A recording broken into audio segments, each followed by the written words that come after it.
จัดการโดยวัดป่าแดงมหาวิหารส่งกระจายเสียงจากเลขที่71 14บ้านใหม่หลังมอตำบลสุเทพอำเภอเมืองจังหวัดเชียงใหม่รหัสไปรษณีย์50200หมายเลขโทรศัพท์0818815690 0520000636-7สวัสดีครับท่านผู้ฟังที่เคารพวันนี้ผมเกษตรเพชรสำริดวิทยากรก็นำเรื่องราวต่างๆมาฝากกับท่านผู้ฟังเป็นประจำแล้วก็ได้ชวนท่านคิดท่านพิจารณาเรื่องของสังขารร่างกายที่มีการเปลี่ยนแปลงเรียกว่าเกิดมาแล้วเป็นเด็กเป็นหนุ่มเป็นสาวเป็นวัยทำงานเป็นวัยแก่ชราแล้วก็ล้มหายตายจากกันไปเป็นธรรมชาติของการเกิดแก่เจ็บตายเรียกว่าการเกิดก็เป็นทุกข์การแก่ก็เป็นทุกข์การเจ็บการตายก็ล้วนแล้วแต่เป็นทุกข์ทั้งนั้นดังนั้นวันนี้เราหลายคนหลายท่านอยู่ท่ามกลางกระแสข้อมูลข่าวสารต่างๆที่เป็นเรื่องราวที่พึงพอใจก็เป็นอิทธารมณ์เป็นอารมณ์ที่ดีๆเรียกว่าสุขกายสุขใจไม่เดือดร้อนเรื่องการงานการเงินและสถาบันครอบครัวหรือหน่วยงานของท่านก็สร้างอารมณ์ที่ดีๆเกิดขึ้นส่วนในทางตรงกันข้ามหลายคนหลายท่านก็มีความตึงเครียดกับอารมณ์กับข้อมูลข่าวสารบางเรื่องบางราวผ่านไปแล้วก็ยังไม่ผ่านไปการนำเสนอของพี่น้องสื่อมวลชนก็ยังทำหน้าที่เป็นกระจกเงาสะท้อนเหตุการณ์ที่เป็นข่าวอาชญากรรมหรือข่าวด้านการบ้านการเมืองข่าวสงครามระหว่างประเทศหรือข่าวอะไรก็แล้วแต่ที่สร้างอารมณ์ให้หงุดหงิดหัวใจตึงเครียดนะครับบริโภคสื่อเหล่านั้นแล้วก็ตึงเครียดไปกับอารมณ์ที่ไม่ดีทำให้สุขภาพร่างกายและก็ด้านจิตใจเสื่อมสภาพลงจากความเศร้าหมองวันนี้ถ้าเรารู้จักเลือกบริโภคข้อมูลข่าวสารต่างๆนั้นมีทั้งให้คุณและก็ให้โทษให้คุณก็คือเลือกบริโภคสื่อดีๆที่ทำให้สารหลั่งออกมา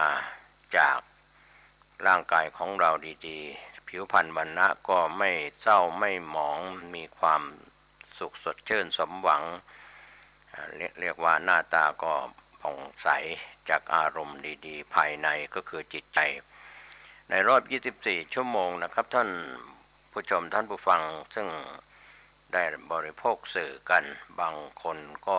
อยู่กับสื่อทางหน้าจอทีวีจะเป็นวันทำงานจันทร์ถึงศุกร์หรือวันเสาร์อาทิตย์ก็ตามแม้จะเป็นวันหยุดแต่เราไม่ได้พักผ่อนอารมณ์ก็บริโภคสื่อต่างๆเรารับกันทางหน้าจอโทรทัศน์ก็ส่วนใหญ่ก็มีสื่อที่ช่องทางที่นำเสนอทั้งอิทธารมณ์ที่ดีและก็อนิถารมณ์ที่ไม่ดีก็เครียดไปบางข่าวนั้นพี่น้องสื่อมวลชนก็เรียกว่าแย่งชิงพื้นที่ข่าวกันข่าวคืบหน้า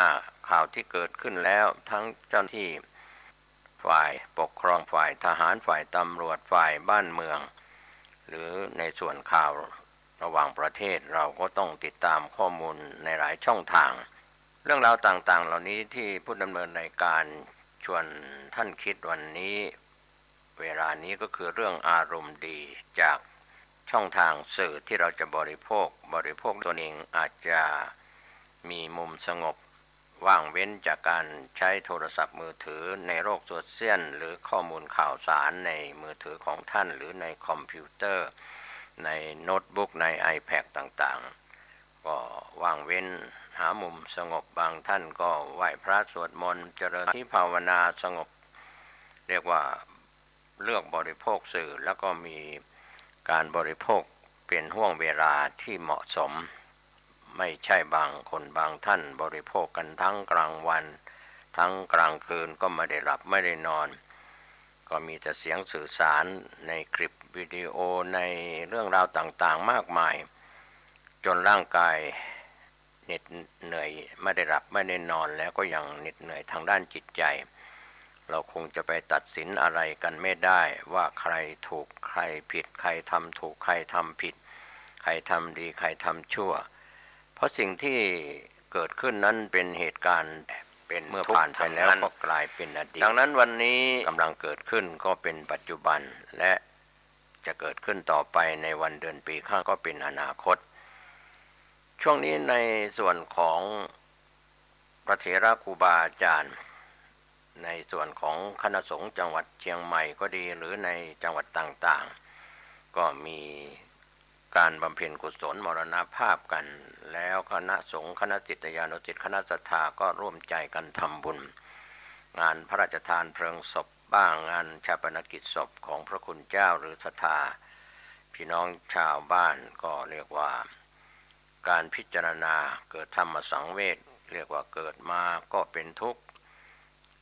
แก่มาก็เป็นทุกข์เจ็บป่วยไข้ไม่สบายก็เป็นทุกข์แล้วก็ล้มหายตายจากไปก็เป็นทุกข์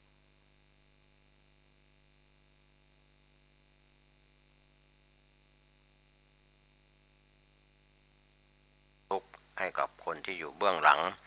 วันนี้ถ้าเรามองถึงคำสอนในทางพระศาสนาว่าจิตเตจิตใจอสังกิริเถเมื่อไม่เศร้าหมองแล้วก็มีสุคติเป็นที่หวังเป็นที่ไปในปรโลกที่จะไปบังเกิดถ้ายังไม่หมดสิ้นจากอาสวะกิเลสแต่ถ้าจิตเตจิตใจสังกิริเถเศร้าหมองก็มีนิมิตที่จะไปบังเกิดในปกติเป็นที่หวังเมื่อจิตใจเศร้าหมองด้วยไฟสามกองราคะขี้ไฟคือราคะโทสะขี้ไฟคือโทสะความโกรธความอาฆาตมาดร้ายโมหะขี้ไฟคือโมหะรุ่มหลงด้วยการขาดสติขาดปัญญาไฟสามกองนั้นเผารนเราก็ทำจิตใจเศร้าหมองแล้วก็ได้ไปเกิดในอบายภูมิทั้งสี่มีสัตว์นรกเปรตอสุรกายสัตว์เดรัจฉานเพราะฉะนั้นวันนี้ไม่ว่าใครอย่างพระคุณเจ้ามรณภาพชาวบ้านเราที่เป็นฆราวาสชายหญิงก็เรียกว่าเสียชีวิตสิ้นชีวิตหมดลมหายใจนั่นแหละครับก็ถือว่าลมเข้าลมออกหยุดการหายใจเข้าหายใจออกก็เสียชีวิตกันก็เรื่องราวต่างๆที่จะฝากไว้บนโลกใบนี้ก็คือความดีกับความชั่วร้ายความดีคนนั้นได้สร้างคุณงามความดีไว้จากอดีตจนถึงวันมรณะหรือวันตายก็แล้วแต่ฝากอะไรไว้ที่เป็นการสร้างคุณงามความดีในทางพระพุทธศาสนาเราก็บอกว่าเป็นคนจิตใจกว้างขวางให้ทานเป็นคนที่รักษาโบสถศีลรักษาศีล5ศีล8ถ้าพระคุณเจ้าก็ศีล227หรือสามเณรก็ศีล10ตามการที่ถือศีลรักษาศีลดังนั้นวันนี้สีเรนะสุขติงยันติที่รักษาศีลก็ย่อมจะมีความสุขแค่ศีล5เป็นพื้นฐานของความเป็นมนุษย์ที่พี่น้องชาวพุทธเรายอมรับความจริงเพราะฉะนั้นวันนี้เรามีพื้นฐานจากศีล5ไม่ฆ่าสัตว์ไม่ฆ่าสัตว์เป็นอาจินไม่ลักทรัพย์เป็นอาจินไม่เสพกามผิดเป็นอาจินไม่กล่าวคำเท็จเป็นอาจินไม่ดื่มสิ่งที่เป็นแอลกอฮอล์และเสพยาเสพติดเป็นอาจินเหล่านี้เว้นได้ก็ถือว่าความเป็นมนุษย์นั้นก็มีเรียกว่าตัวเป็นมนุษย์ใจเป็นมนุษย์ด้วยศีล5ข้อ5ประการใครทำใครได้เรียกว่าสุทธิความบริสุทธิ์ก็เกิดขึ้นถ้าเราทำไม่ได้ก็เป็นอสุทธิไม่บริสุทธิ์ก็เป็นของเฉพาะตัวของคนนั้นก็เรื่องราวต่างๆที่น่าจะชวนท่านคิดกันในช่วงนี้ก็ชาวบ้านเราตั้งแต่เราจำความได้นะครับท่านผู้ฟังเราก็จะพูดถึงคำว่านรกกับสวรรค์ก็ในพระไตรปิฎกอรรถกถาฎีกาอนุฎีกาในคำสอนคัมภีร์ทางพระพุทธศาสนาก็มีการพูดถึง นรกพูดถึงสวรรค์กันไว้มากมายทีเดียวนิรยะนรกนั่นก็คือความไม่สบายเป็นภพภูมิที่ไม่สบายอารมณ์เสียอารมณ์ร้ายอารมณ์ทุกข์ทรมานนิรยะหาความสุขไม่ได้ส่วนสวรรค์นั้นเป็นแดนที่อารมณ์ดีมีความสุขกายสุขใจเรียกว่ามีสิ่งที่ได้รับที่เป็นบุญเป็นทิพย์เป็นบุญที่เป็นบุญญาฤทธิ์เป็นบุญที่ช่วยคุ้มครองรักษาไม่ว่าจะเป็นมนุษย์ราเทวดาอินพรหมยมยักษ์อะไรทั้งหลายก็แล้วแต่ที่เขาเสวยบุญเขาก็มีความสุขเป็นสวรรค์เป็นคนที่มีอารมณ์ดีมนุษย์เราถ้าอารมณ์ดีมากๆในรอบวันก็ถือว่ามีสวรรค์ตัวเป็นมนุษย์ใจเป็นชาวสวรรค์เป็นเทพบุตรเทพธิดาอะไรอย่างนี้เป็นต้นเป็นตัวอย่างก็ครูบาอาจารย์ที่ได้สั่งสอนพวกเรามาตั้งแต่เราจำความได้ในฐานะเราเป็นคนไทยหรือเป็นพี่น้องชาวพุทธมาจากบรรพกาลบรรพบุรุษในสมัยยุคอดีตถ้าเราศึกษาพระพุทธศาสนากับพระมหากษัตริย์ไทยพระมหากษัตริย์ในยุคอินเดียก็ยอมรับนับถือพระพุทธศาสนาแล้วก็เคลื่อนพระพุทธศาสนาไปยังแคว้นต่างๆในชมพูทวีปไม่ว่าจะเป็นสุวรรณภูมิในมัธยมประเทศปัจจันตประเทศของอินเดียขยายในแดนของสุวรรณภูมิก็เป็นแดนของประเทศไทยในปัจจุบันก็มีอิทธิพลจากพระพุทธศาสนาดังนั้นพระมหากษัตริย์ไทยได้ยอมรับนับถือพระพุทธศาสนาบางพระองค์ก็ได้ทรงผนวดในทางพระพุทธศาสนาตามจารีตประเพณีของกษัตริย์ไทยจากยุคอดีตจนถึงปัจจุบันที่เป็นชาวพุทธที่ยอมรับนับถือพระพุทธศาสนาและในยุคอดีตถ้าเราจะศึกษาว่าบวรวัดกับบ้านเนี่ยอยู่ใกล้ชิดกันโรงเรียนแห่งแรกในยุคอดีตก็คือวัดพระคุณเจ้าสอนทั้งศีลธรรมสอนเป็นโรงเรียนในวัดยังหลงเหลือตราบเท่าทุกวันนี้ว่าโรงเรียนวัดนั้นวัดนี้ก็โรงเรียนกับวัดอยู่ด้วยกันลูกหลานเราที่เติบโตได้ศึกษาในโรงเรียนของวัดทั้งหญิงทั้งชายในยุคอดีตจนถึงปัจจุบันก็ยังมีคำว่าโรงเรียนวัดอยู่ในวัดบวรคือวัดบ้านโรงเรียนก็ยังคุ้นเคยกันอยู่แม้ว่าความเจริญในปัจจุบันนั้นมีการเปลี่ยนแปลงไปแล้วก็ตามโรงเรียนอาจจะออกไปจากวัดนะครับเพราะวัดนั้น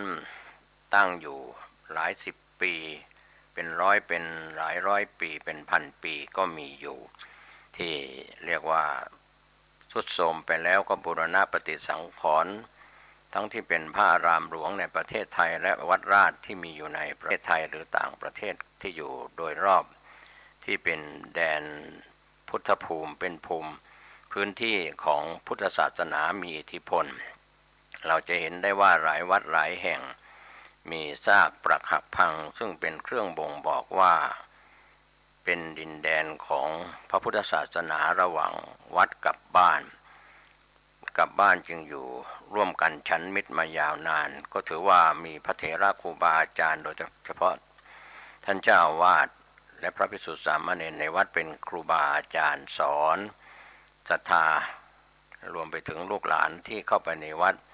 แม้ว่าในยุคหลังๆมาก็มีโอกาสเปิดให้วัดนั้นเป็นสถานที่ศึกษาของลูกหลานเราที่เป็นโรงเรียนพุทธศาสนาวันเสาร์วันอาทิตย์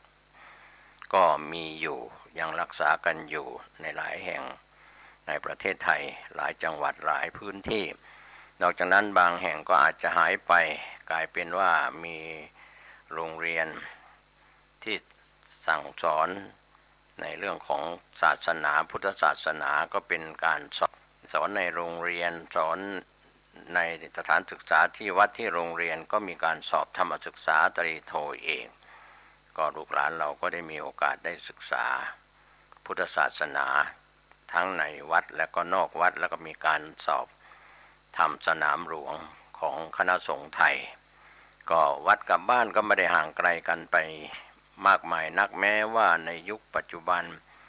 ไม่กี่ปีที่ผ่านมาเนี่ย2-3 ปีที่ผ่านมาสถานการณ์โควิดระบาดหนักทั้งทั่วโลกและก็ในประเทศไทยทางรัฐบาลและสาธารณสุขก็มีการเข้มงวดในการเยียวยารักษาการติดเชื้อโควิด -19 ทำให้บวรวัดกับบ้านก็อาจจะดูเหมือนห่างไกลกันความจริงก็ไม่ได้ห่างไกลกันโดยเฉพาะพระคุณเจ้าก็มีความใยในพี่น้องศรัทธาอุบาสกบัณฑิกาที่เป็นศรัทธาของวัดที่อยู่โดยรอบวัดหรืออยู่ห่างไกลวัดก็แล้วแต่ก็ยังใกล้ชิดกันแม้จะไม่ได้ไปมาหาสู่กันหรือไม่ได้ทำกิจกรรมแบบใกล้ชิดกันเหมือนยุคอดีตก็คงไม่นานเกินรอท่านผู้ฟังเรื่องของสถานการณ์โควิด -19 นั้นคลี่คลายจางคลายลงไปก็อาจจะเป็นโรคประจำถิ่นไปในอนาคตเหมือนไข้หวัดเจ็บหัวตัวร้อนเชื้อของไวรัสไข้หวัดเล็กหวัดใหญ่หรือ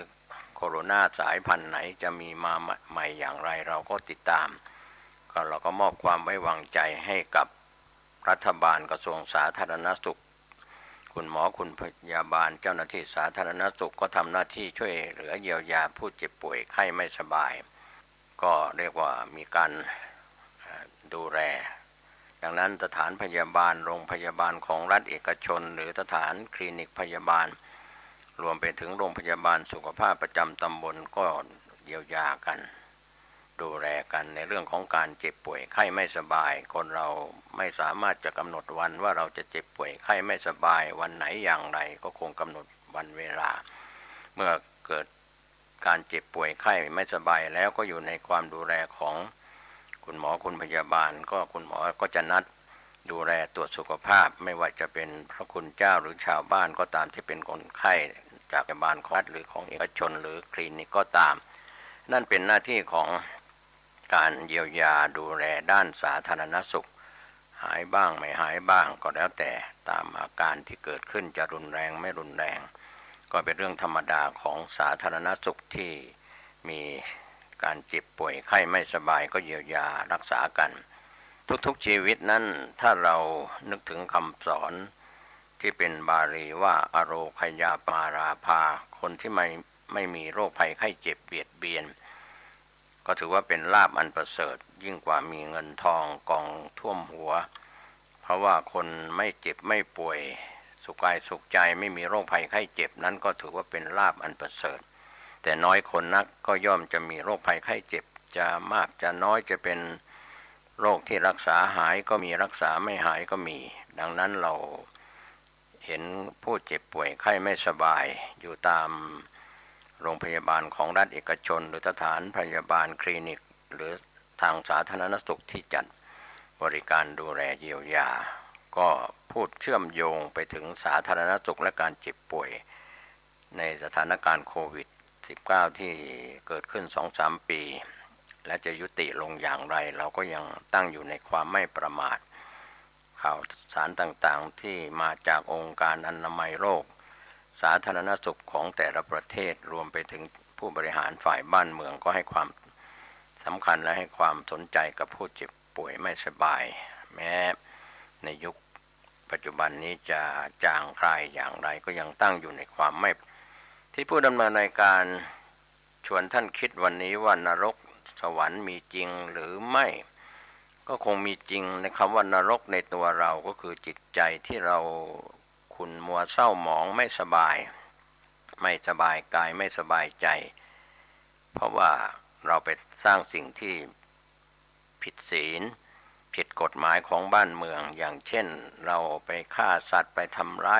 ายชีวิตสัตว์อย่างเราไปยึดถือเอาทรัพย์ที่คนอื่นเขาไม่ได้อนุญาตให้หรือไปเสพกามที่ผิดที่ไม่ใช่คู่ครองของตนเองหรือคนรักของตนเองที่พ่อแม่ยังไม่ได้อนุญาตให้ลูกสาวลูกชายอะไรอย่างนี้เป็นต้นการกล่าวคำเท็จหลอกลวงกันกล่าวเรียกว่าพาดพิงกันจนเป็นการผิดเรียกว่าเป็นบุคคลที่ทำเกิดความเสียหายก็ผิดพรบคอมพิวเตอร์หรือโจมตีข่าวปลอมข่าวเฟกนิวส์บิดเบือนต่างๆ ทำให้ผู้อื่นเสียหายรวมไปถึงเครื่องดองของเมายาเสพติดก็ระบาดหนักนะครับก็บรรดาพ่อแม่ผู้ปกครองก็ห่วงลูกหลานระมัดระวังรวมไปถึงสถานบันเทิงแหล่งอบายมุขต่างๆนะครับที่พัวพันมา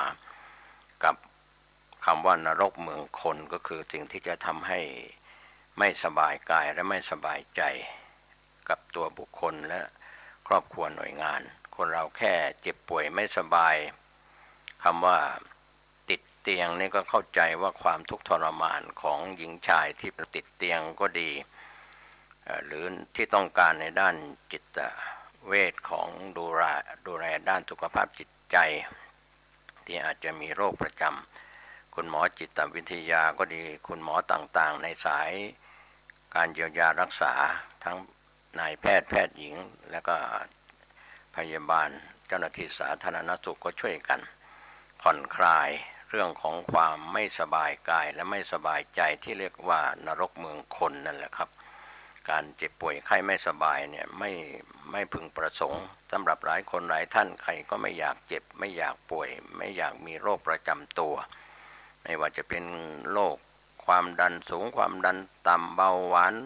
โรคหัวใจสารพัดโรคนะครับตั้งแต่ศีรษะลงไปถึงปลายเท้าในภายในภายนอกโรคมะเร็งโรคอะไรต่างๆสารพัดโรคนะครับคุณหมอผู้เชี่ยวชาญในการเยียวยารักษาโรคก็จบแพทย์มาแต่ละสายก็เพื่อการเยียวยา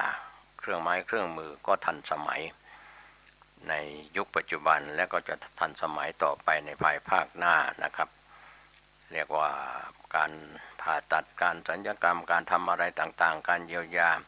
เวชภัณฑ์ต่างๆยาต่างๆทั้งยาเม็ดยาน้ำและก็ในการเยียวยารักษาในช่องทางต่างๆมีมากมาย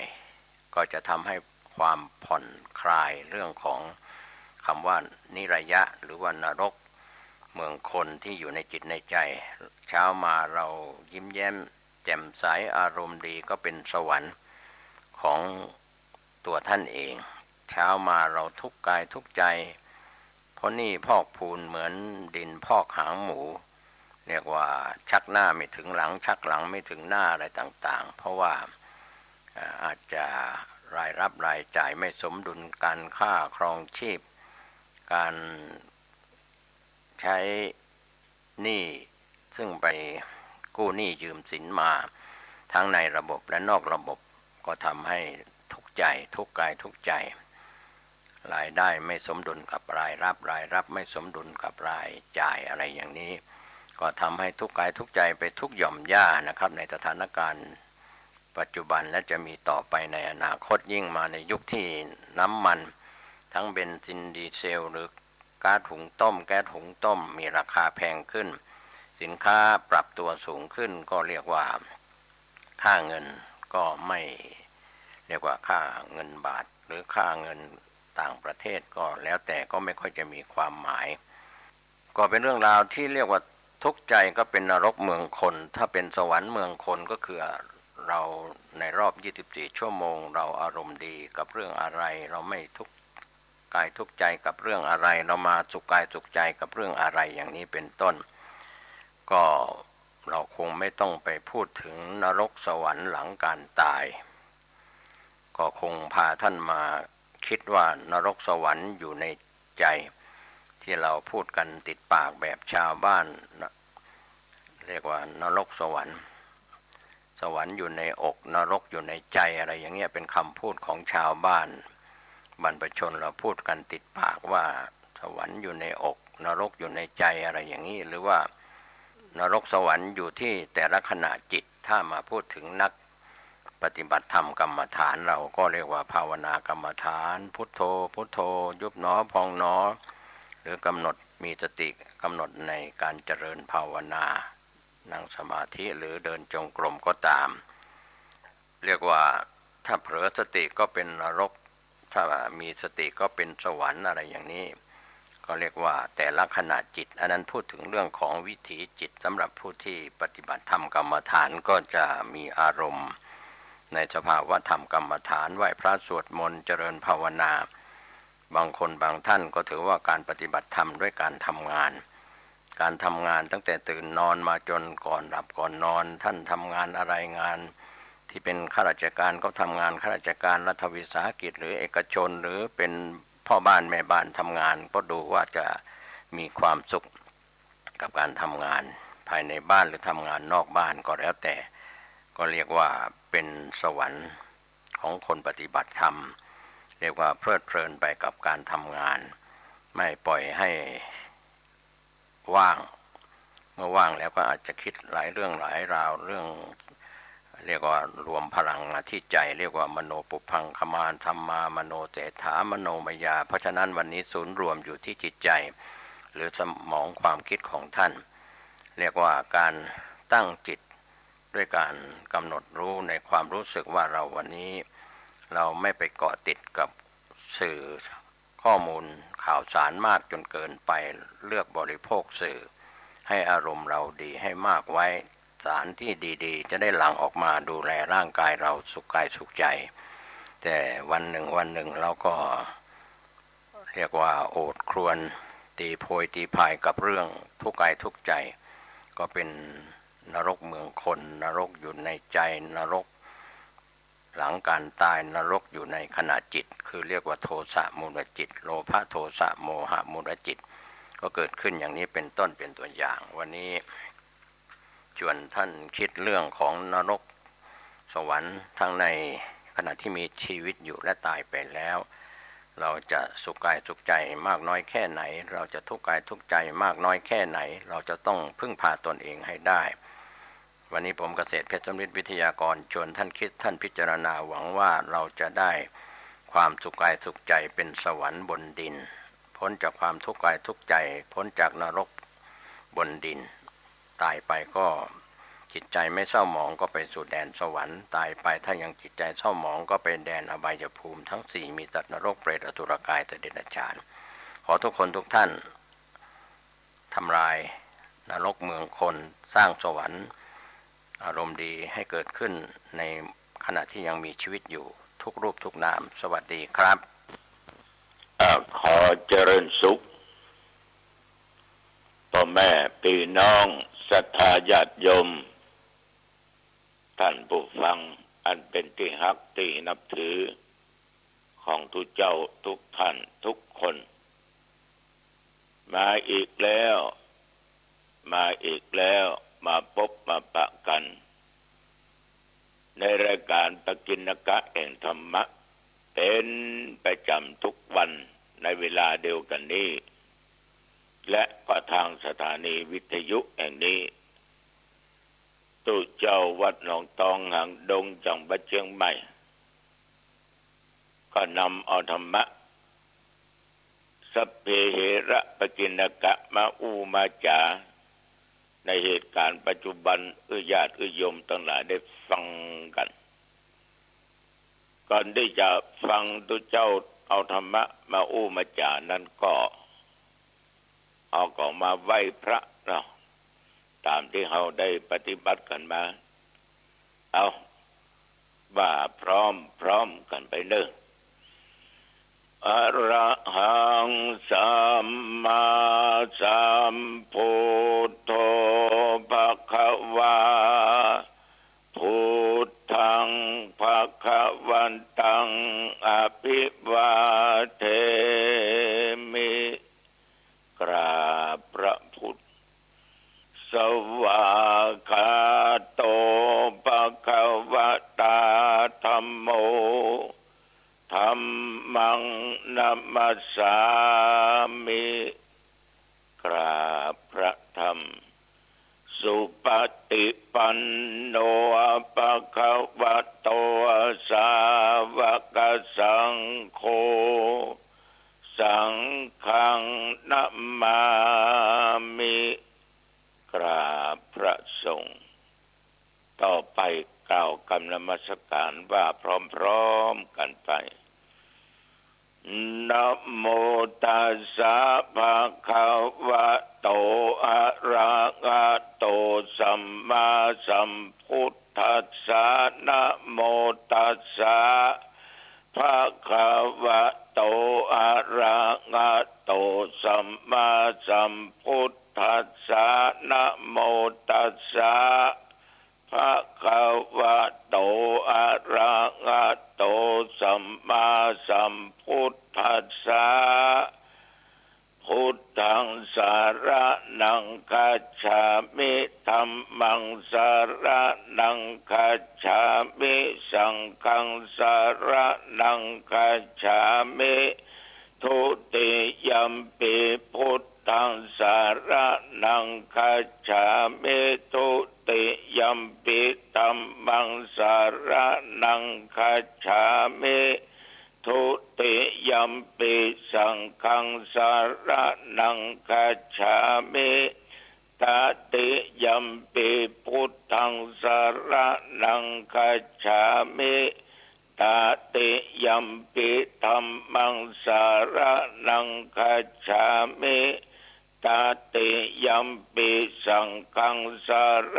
นังคัจฉามิกรมอุตุประกาศว่าระยะนี้หนองตองไม่มีฝนตกไม่มีลมแรงแต่อากาศอบอ้าวมากเมื่อตะวันนี้อุณหภูมิสูงขึ้นไปถึง38เหงื่อแตกเหงื่อฟุ้งเนาะที่เจ้าจำเป็นลบอยู่กันในห้องนะห้องอาตมาอย่าแค่นน้อยพอฮ้อนเหมือนต้องนอกต้องเปิดประตูออกนอกเพราะมันฮ้อนแต่ก่อนนี้เขาเดินออกกำลังกายรอบอาคารนะโยมนะสบายอากาศเย็นดิลมมาโซเดินนี้ต้อง4 โมงเย็นเจ้าโลออกไปเนี่ยปอดอากาศมันต้องผิดกันอยู่ทางในมันพอดีอยู่ทางนอกฮ้อนลมก็ฮ้อนก็ว่าเลยเดินในห้องนี่แหละนับเอาเป็น9ล่ะกำลังได้อยู่300 กว่าเมตรก็เลยออกไปเดินข้างนอกร้อนจังมันแต่ใจอย่าร้อน ร้อนจังมันเที่ยวไปปะแดดมันร้อนเดี๋ยวก็เข้าห่มละแต่ถ้าใจร้อนนี่โมโหจักหยุดนี่ลำบากจะขาดสติขาดสัมปชัญญะคนนี้อย่างใจร้อนมักจะบ่ค่อยสำเร็จหรือสำเร็จก็บ่ค่อยได้ผลดีสักตัวใดสมัยก่อนนี่อ่านป้าอุ้ยเปิ้นสารปุ๋ยสาหวดก็ยืนพ่อเปิ้นสารนะแล้วก็สารไปสาหวดพอจะแล้วแต่เปิ้นเอิ้นถามแม่อุ้ยถามเอาอย่างดูมามิดเหล่าเนี่ยถ้าจำว่าผิดแม่อุ้ยก็ว่าบอกว่าเนื้อข้าบหารเนื้อหรอมีทหารพอหรอแม่อุ้ยก็ไปพอข้าบหารมีนะเอามิ่งว่าหอนญาติโยมมีดมีที่ข้างหันเทียนเปียสาหวดวางกับปืนมีดซับหมด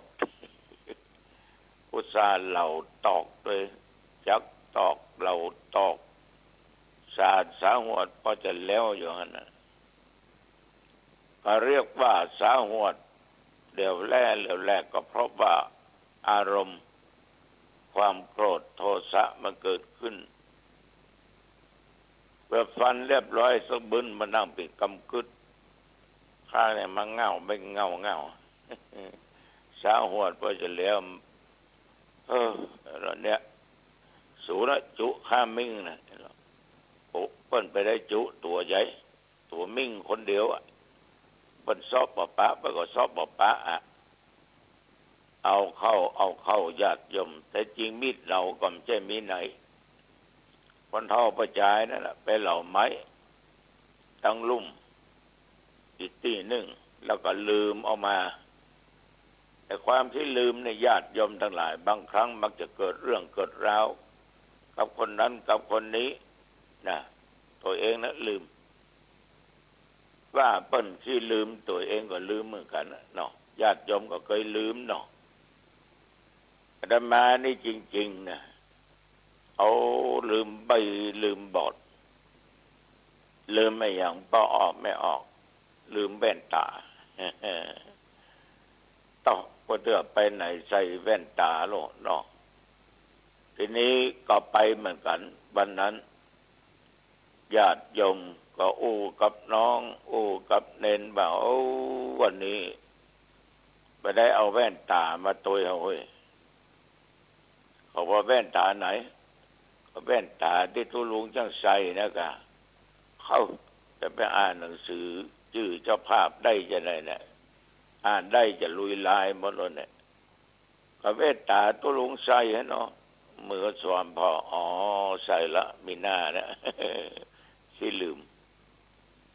ดีกะบดาเนาะบางคนเนี่ยจัดหมาไปเอาฮะไปซ่อนมาทั้งใดบ้างนะปากก็เสียฉะนั้นญาติโยมท่านผู้ฟังทั้งหลายมันต้องมีคนเฮาเนี่ยแต่เป็นมันมีบ่อย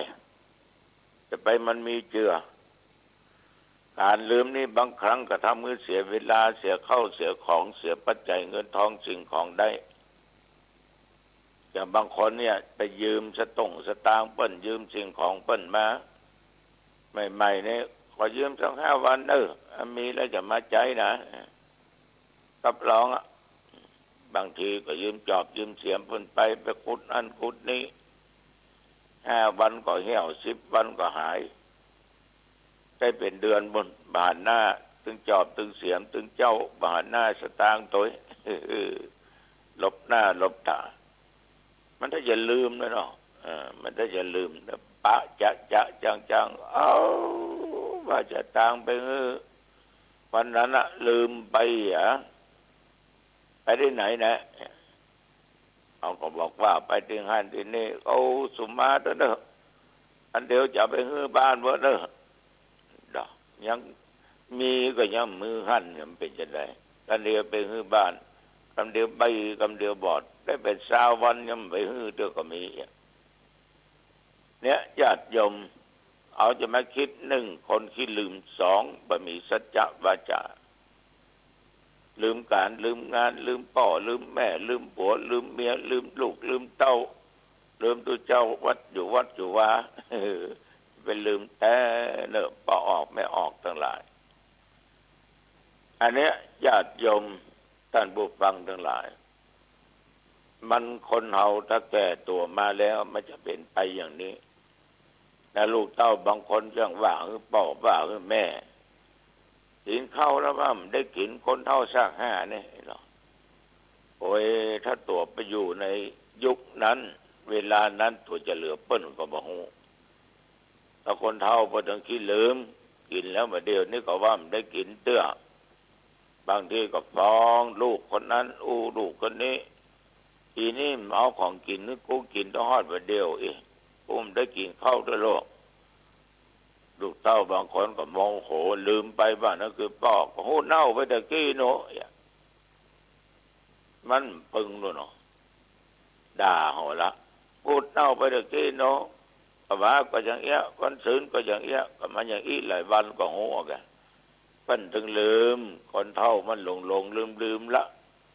นี่80 90 กลายเป็นใกล้จะเป็น100น่ะ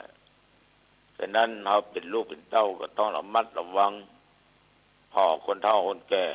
ต้องระมัดระวังจะเหมือนเฮาไปเหมือนเลย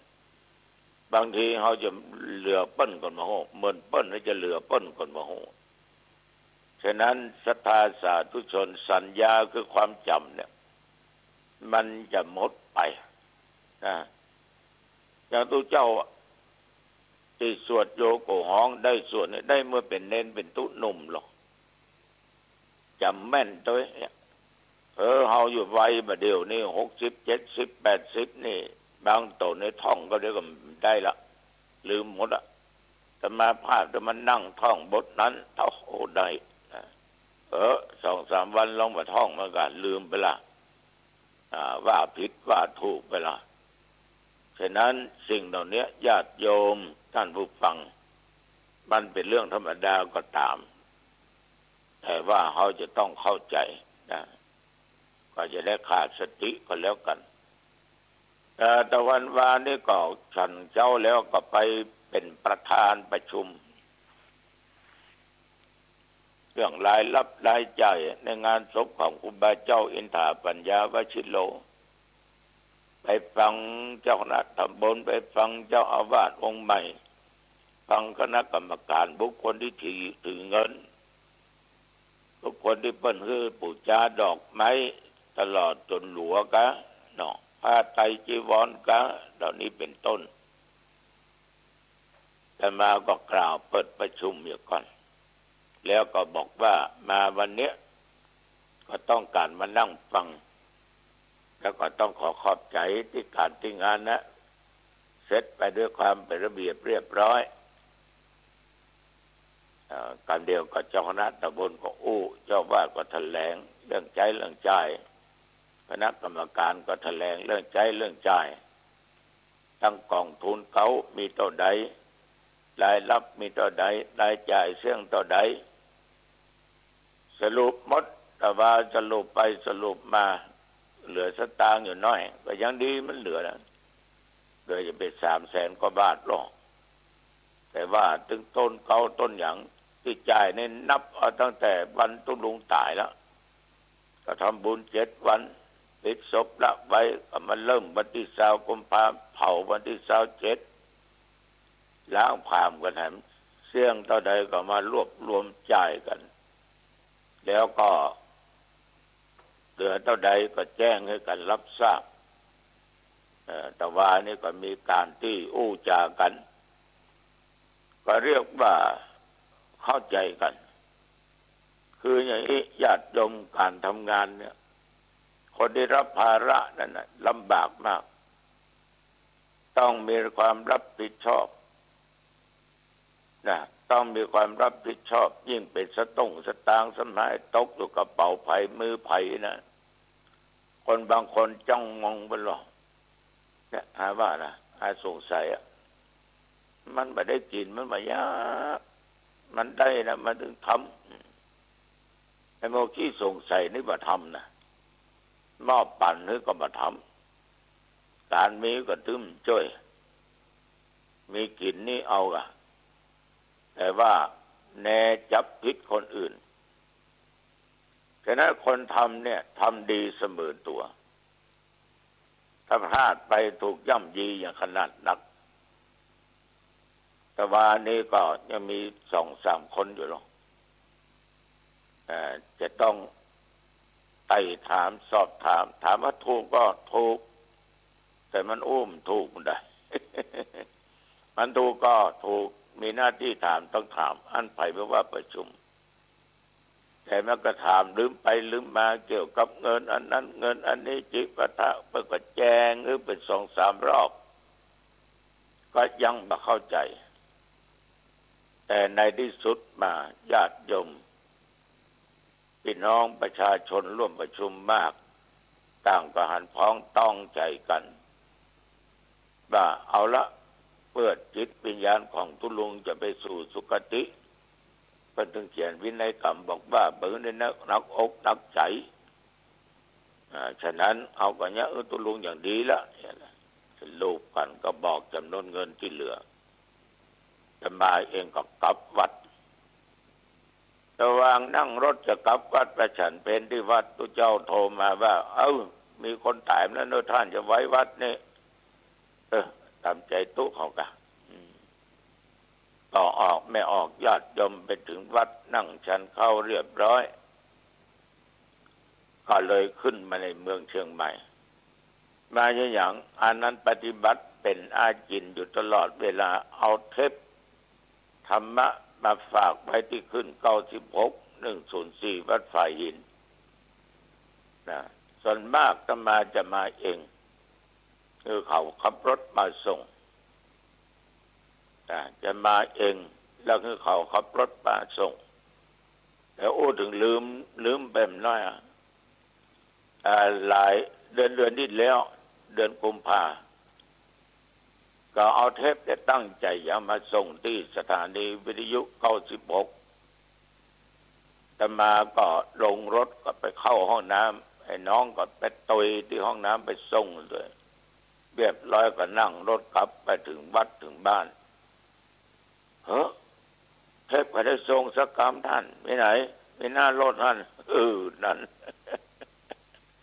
ลืมเสียเวลาแต่เนาะเป็นว่าไปเยี่ยวผู้เนี่ยสมาเถอะที่วัดหลกมุลีวะน่ะแม่นละที่วัดหลกมุลีที่วัดอินทขินขอโทษเนี่ยลืมแล้วนะที่วัดอินทขินทีนี้ก็ไปส่งเทปอะไรอย่างกลับมาถึงวัดถึงว่าเขาก็เพี้ยวสถานที่จัดสถานที่ผลปรากฏว่าคนนี้มันตายด้วยเด็กลูกพี่น้องเขาฟังลงไปเพื่อจะเอาศพมาเนี่ยพอ2 ทุ่มในคืนที่แล้วแล้วเดี๋ยวก็ปิดประตูแล้วนะคือศพมีที่วัดเนี่ยถ้าหากว่าจะมีเทศวิสวดก็เทศสวดจบก็ปิดประตูกูปิ๊กมึงปิ๊กไปมันต้องนอนเฝ้าเนอะเมื่อ10-20 ปีก่อนจะมานอนเฝ้ากันหรอว่าที่ไหนอะเอาเฝ้าหมู่นี้จังเดือดนะดีหลอนลักเอาเหล้าเอาเบียร์มากินตัวดีก็หลอนเล่นไพ่ตัวก็ปะหลายเตื้อต่อมาก็เลยมือไผ่เฝ้าเป็นอย่างตัวเจ้าพระเนรนักเอาถึงจะเฝ้าแต่จริงเขาไม่ได้ไปเฝ้าหรอก ขอดุ้มลักศพนะญาติโยมกึดไปกึดมาก่อนหน้าอินดูเหมือนกันเนาะเขาก็แบ่งบ้านหลังบัลเล่นนะแต่ว่าครัวเต็มมันญาติโยมเปิ้นก็เป็นพ่อค้าแม่ขายหมูขายนะก็หาที่ไว้ศพตึมได้แล้วก็ใกล้ถนนใหญ่ตัวนี้จะไปตั้งเต็นท์ที่ไหนจะมาขนเข้าขนของถ้าก็เป็นของลำบากดีกว่าคนนั้นจะมายิบฉวยไปตัดสินใจไปไว้วัดดีที่สุดละนะดีที่สุดในชีวิตของคนเฮาเนี่ยมันเป็นจะญาติโยมอย่างคนบางคนนี่เคยไปวัดเคยไปวัดเข้าพระเจ้าบอกไว้ในที่สุดก็ปล้นศาลาวัดเหมือนกันบางเตื้อเพิ่นชวนให้ชวนอ้อมแปลงศาลาแปลงนั่นแปลงนี้แปลงยังมาล้ำมาเหลือ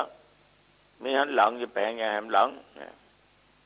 บางคนก็จมด้วยความขี้จิแต่นี่ขี้เหนียวนั่นน่ะในที่สุดญาติโยมของอีมันแน่นะเอาจะได้มาพักอยู่หันก็เป็นอันว่าในเรื่องของตวานี่ก็ยังมีอีกเรื่องหนึ่งมีผู้เจ้าเดินทางมาจากลำปางมากับเพื่อนกับฝูงมาเอี่ยวเพื่อนฝูงพระเจ้าตัวนี้ก็เป็นรองศาสตราจารย์เคยมานิมนต์ไปบรรยายธรรมะมจรจังหวัดลำปางแล้วก็ได้หูข่าวว่าหลวงปู่อาพาธผ่าตัดลุกมาได้นั่งมาได้ก็เลยถือโอกาสมาเยี่ยมหลวงปู่ตอนนี้ก็เคยอยู่กรุงเทพมาก็มามาจะมาสนทนาเรื่องการเจ็บไข้ได้ป่วยเรียบร้อยก็ถึงเรื่องของธรรมะเรื่องของสังขารเรื่องของธรรมเรื่องของบุญเรื่องของบาปเป็นก็ลงมากราบที่หลังตินลงมากราบที่หลังตินเอาก็พ่อตัวนี้ก็50 ปลายจะนักลงมากราบหลังตินผมเองตั้งใจจะมากราบหลวงปู่เป็นผู้มีบุญหรอถ้าข้ามีบุญก็ตายแล้วไงเนาะ เพิ่นก็มากราบหลังตินหลังเท้าโดยแนบสนิทเรียบร้อยก็นั่งสนทนาธรรมกันต่อพอดีญาติโยมที่เพิ่นติดตามมาตัวนั้นก็โทรมาแจ้งท่านว่าเสร็จภารกิจละจะกลับละก็เลยเพิ่นขอลากลับเนี่ยญาติโยมทั้งหลาย เรื่องบุญเรื่องกุศลเรื่องคุณงามความดี ที่เราสร้างกันบอกว่าคนวัดว่าคนบ้านถ้ามันจะทำให้ไปประทับจิตประทับใจไผ่ไว้ได้นะมันเป็นสิ่งที่ดีเป็นสิ่งที่ดีคนที่มากราบมาไหว้ก็กราบไหว้ด้วยความสนิทใจเมื่อพ่อจะมาภาพบาตายจะมาเป็นเจ้าคณะอำเภอแล้วพ่อได้สอนเนาะคณะที่พ่อนะยังสอนเจ้าคณะอำเภอนะตุเป็นตุเป็นเจ้าเป็นตุเป็นพระเป็นถึงเจ้าคณะอำเภอศรัทธาญาติโยมนะเปิ้นกราบได้สนิทกราบแล้วได้บุญได้กุศลต้องระมัดระวังตัวสอนนะว่าถ้าไปมากราบเปิ้นได้บุญได้กุศลเปิ้นกราบสนิทก็หมายความว่าโดยจิตด้วยใจของเปิ้นด้วยความเคารพนับถือของเปิ้นจะมาเลยเอากรรมเนี่ยลงในหนังสืออนุสรณ์ของการประชุมพระราชทานเพลิงศพยมป่อเนี่ยก็ออกไม่ออก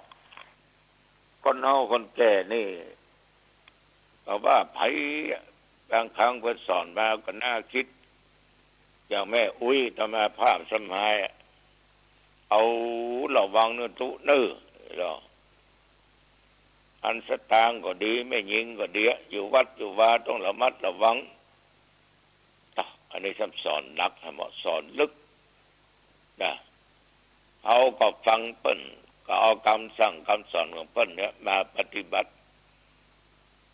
ถึงสติทั้งสตังนั่นน่ะที่แม่อุ้ยเปิ้นสอนไว้เปิ้นมีสติ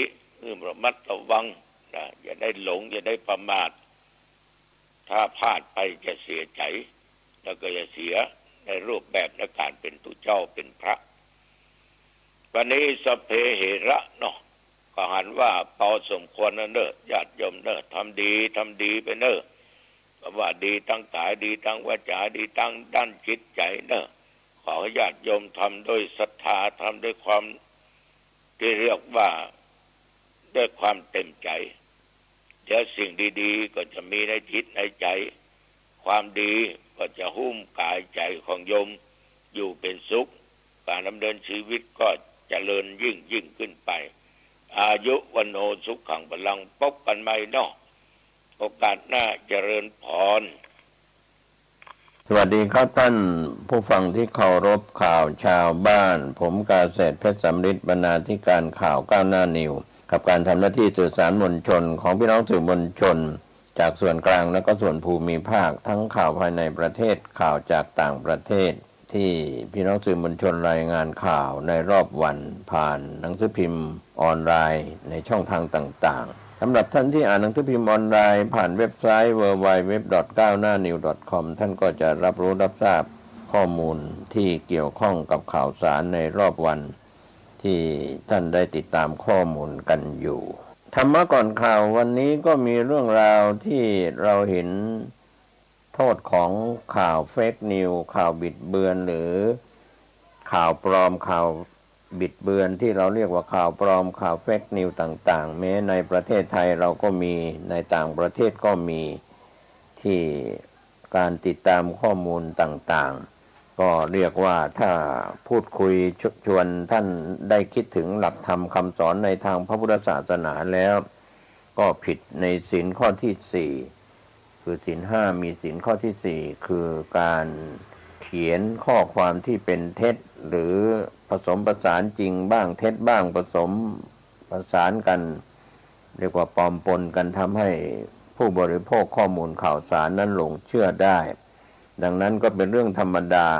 ของผู้ที่รับสื่อสารในโลกออนไลน์ปัจจุบันต้องชาญฉลาดและเข้าใจว่าเราจะต้องเลือกบริโภคในสื่อสารที่ในรอบด้านไม่ใช่เฉพาะในเรื่องใดเรื่องหนึ่งจุดใดจุดหนึ่งหรือสื่อใดสื่อหนึ่งไม่ว่าจะเป็นวิทยุกระจายเสียงสื่อสิ่งพิมพ์หรือสื่อทีวีที่เป็นภาคปกติหรือออนไลน์ก็ตามวันนี้เราก็อาจจะหลงทางไปตามกระแสสื่อที่ถูกครอบงำไม่ว่าจะเป็นประเทศมหาอำนาจหรือประเทศ เล็กประเทศใหญ่อย่างไรก็ตามสื่อสารนั้นก็เหมือนเป็นดาบสองคมมีทั้งคุณและก็โทษถ้าเราบริโภคสื่อที่อาจจะไม่ได้ไตร่ตรองให้ดีก็ทำให้เราหลงเชื่อหลงเสพสื่อที่ไม่ก่อเกิดประโยชน์ดังนั้นวันนี้ตำรวจไซเบอร์ของประเทศไทยก็ต้องจัดการกับผู้กระทำความผิดในสื่อออนไลน์สื่อพรบคอมพิวเตอร์หรือสื่อต่างๆก็เป็นช่องทางในเรื่องของคดีความต่างๆเกิดขึ้นมากมายสิ่งเหล่านี้ก็ไปลกศาลลกกระบวนการยุติธรรมก็ฝากไว้ว่าสื่อที่เราจะนำเสนอออกไปจะเป็นสื่อในช่องทางใดๆเราเลือกเฟ้นบริโภคหลายท่านก็อาจจะปิดหูปิดตาปิดตัวเองไม่รับสื่อก็อาจจะเกินไปก็เลยไม่เท่าทันสื่อไม่รู้เรื่องราวเหตุการณ์ของบ้านเมืองเหตุการณ์ของโลกเกิดขึ้นอย่างไรก็ฝากเป็นธรรมะก่อนข่าวผ่านช่องทาง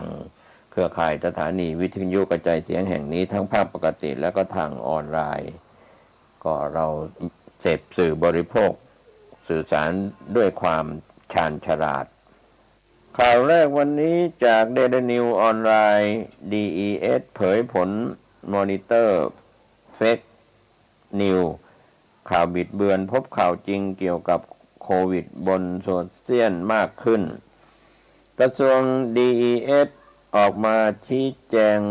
ต่อศูนย์ต่อต้านข่าวปลอมได้รับผลตรวจสอบสัปดาห์นี้แล้ว45เรื่องโดย9เรื่องเป็นข่าวเกี่ยวกับโควิดและเป็นข่าวจริงส่งสัญญาณคนไทยตระหนักรู้เท่าทันข่าวสารบน